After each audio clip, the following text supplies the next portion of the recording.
Alright, we need to talk about Mortenax Blade, because if his current kit actually goes live, this character might end up being one of the strongest and most flexible supports in version 4.x. He has massive debuffs, insane team buffs, strong personal damage, crazy synergy with Acheron and follow-up teams, and honestly feels like a modern premium generalist support.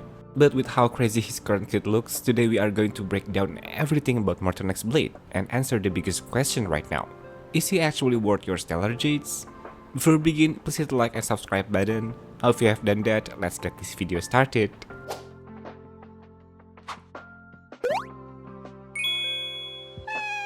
First, I want to clarify something before we get too deep into leaks and unreleased info. The only officially confirmed details right now are that he is a Fire Nihility character. Everything else is still based on current beta information and rumors, meaning things could still change later, so keep that in mind. That said, Mortenax Blade already looks like insanely strong all-around character. He deals great damage, applies extremely powerful debuffs that work in almost every team, and can slot into multiple archetypes very easily. Honestly, the easiest comparison is 3B. Blade kind of fits the same universal premium support role, except modernized. Of course, both characters still have their own strengths and differences, and there are situations where one will outperform the other. But overall, Blade feels like another top-tier generalist support. His personal damage is also very solid, although you still want him properly buffed by teammates. Without external buffs, his damage won't look completely absurd. But once you start supporting him properly, he scales incredibly hard. As for his debuffs and buffs, this is where things start getting crazy. On the debuff side, he provides 50% vulnerability and 30% defense threat. Then for buffs, he gives the team 50% increased damage dealt. If there's another Nihility unit on the team besides Blade, allies gain 75% ultimate damage.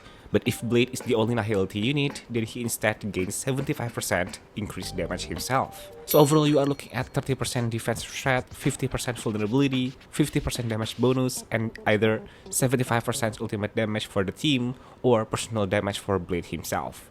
That amount of amplification is honestly ridiculous. Now there is one important downside to Blade: he drains HP. Because of that, you will usually want to pair him with a healer. You technically can run a shielder, but it's much riskier unless your investment is high enough to finish fights before everyone reaches critical HP. The reason is because once Blade enters his zone, which activates after his ultimate, all his buffs and debuffs become active. But if he reaches 1 HP, he can no longer use his skill or his talent follow-up attack. The only real workaround is his signature light cone. It does not fully solve the sustain issue in longer fights, but it definitely helps. Still, for simplicity and consistency, running a healer is usually the safest option. There is another strategy, though. If Blade gets knocked out of his zone, he does not actually go down. Instead, he exits the zone and restores his energy thanks to one of his traces, which automatically refills him to 75% energy if he's below that threshold. Because of this, some players might intentionally cycle him in and out of the zone while storing overflow energy to re-enter it quickly. It's definitely harder to play, but I think it's quite a useful strategy. Inside his zone, Blade also gets access to Enhanced Ultimate, a full AoE attack that deals massive damage based on his max HP. The multiplier is huge, especially when properly buffed. But even without buffs, the damage is still very respectable. So one of Blade's biggest strengths is that he does not just amplify the team like crazy, he also contributes real damage himself. Now let's move on to the reruns and future banner considerations. Based on current information, the characters rerunning around Blade's release are expected to be Yaoguang, Fainan, and Cyrene.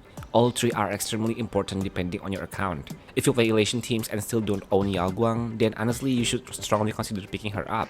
She's basically mandatory for Silver Wolf and Indonesia teams. Her E1 and S1 are also incredibly strong investments. Cyrene is another huge character if you are invested in Crisis Air teams. Her E2 especially is one of the most valuable EIDOLONS in the game because it fixes her slow ultimate setup by instantly giving her half of the required charge. Once paired with Crisis Air characters, she can activate her ultimate extremely quickly and massively improve clear speed.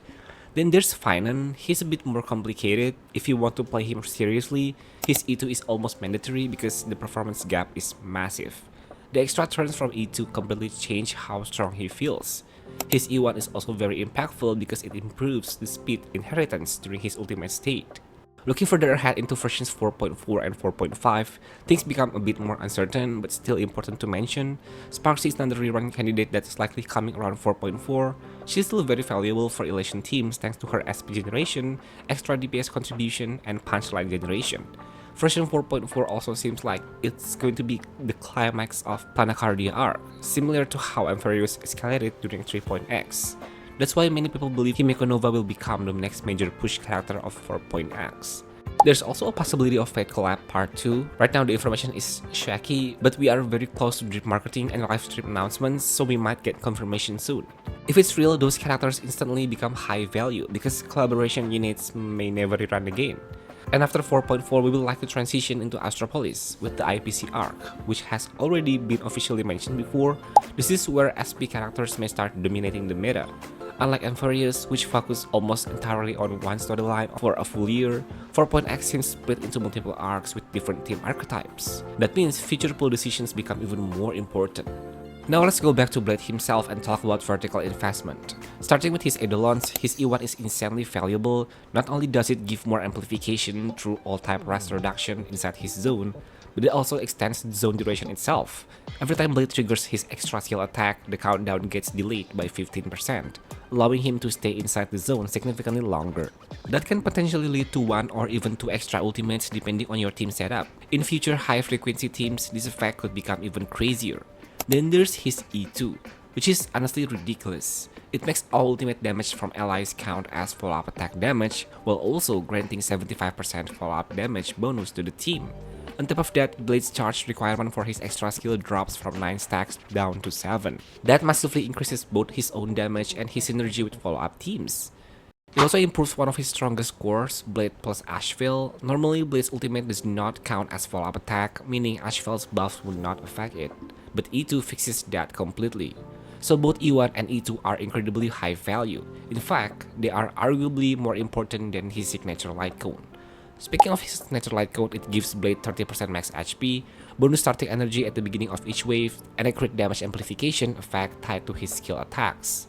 The problem is that while it's excellent for Blade's personal damage, it's not actually his best option for team amplification. Some alternative light cones like Cypher's light cone or even Pearls in certain setups can outperform it for pure support value because of additional defense reduction.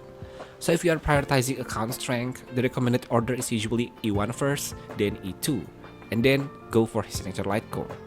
Now let's quickly talk about Blade's future-based team. Right now, version 4.x seems to be building toward an entirely new follow-up archetype centered around Ashvale and Blade. Both characters technically function as a sub-DPS unit, but together, their damage output is already absurd. The missing piece is a dedicated main DPS follow-up character, which many people currently speculated could be Aventurine SP, but nothing is confirmed yet. There's also no perfect sustain for the team yet. Since Blade drains HP, future sustain options will probably need healing instead of shielding, or maybe some hybrid mechanic combining both. So yes, the full Blade team is not complete yet, but the foundation already looks incredibly strong.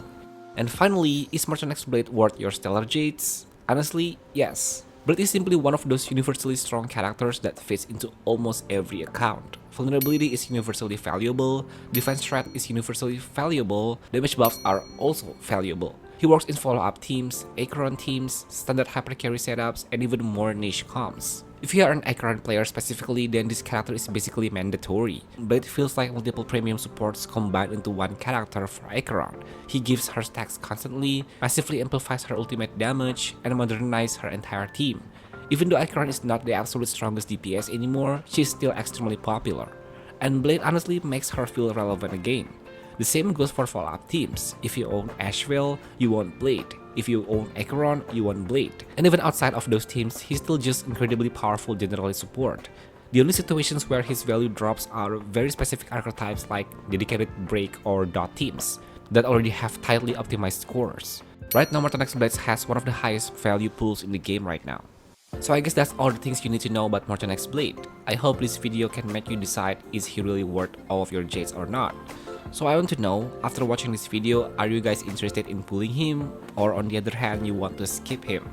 Please share your thoughts in the comments. If you found this video helpful, please hit the like and subscribe button, turn on notification as well so you won't missing out on any of my style content.